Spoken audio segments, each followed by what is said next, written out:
Hiya, welcome to Thoughts on Tuesday. So, over the last couple of months, I've been doing quite a lot of presentation skills training. And the thing with presenting is that you can know all about the nuts and bolts in terms of how to create a brilliant presentation. But in reality, if your state of mind isn't right on the day, that's the thing that can get in the way. But what I'm about to talk about doesn't just apply to presenting. It can be relevant to many areas of life or business where your state of mind is influencing the results that you're getting. So as part of my research for my book, I've been reading up on emotions, and there's various bits of theory.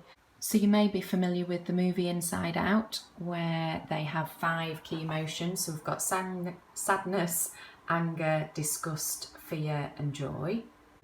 And one of the bits of theory that I've been fascinated with is this thing that around our body experiences emotions, but it's our mind that creates the feeling.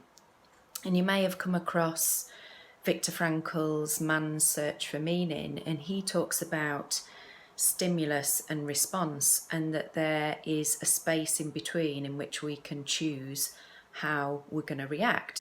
So take, for example, if you're presenting and your body experiences fear, which by the way is entirely natural, so you probably get a hit of adrenaline, your heart starts to beat faster, you might feel warm, you might feel a bit sweaty, but again, that's entirely normal when you look at science.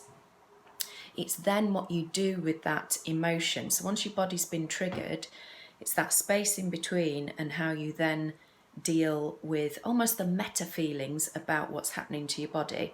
So in the olden days, I used to be the world's worst presenter, and I mean serious. I used to get Tarzan effect. I used to shake, my face used to twitch. Now what we can do is, even leading up to a presentation, we can access those old feelings which are connected with past presentation experiences. And sometimes, do you know what, it can be in childhood.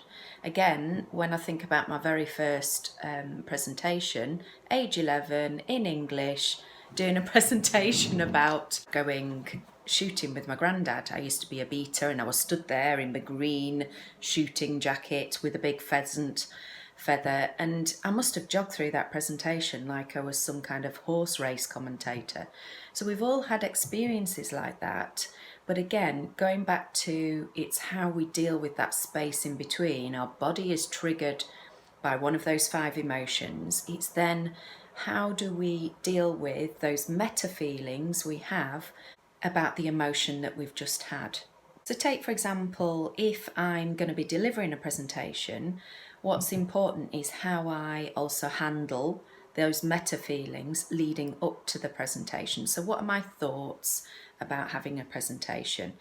And if I am accessing old incidents of me being a rubbish presenter, then that's going to be more hindering than helpful.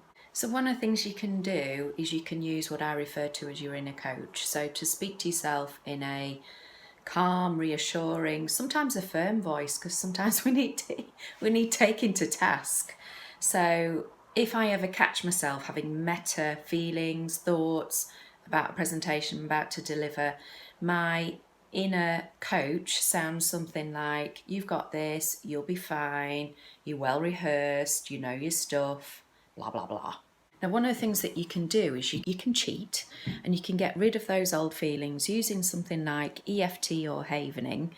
I'll include a link to havening again, but in essence what we do, we rub out the past negative experiences connected to the event where we want to optimize our performance.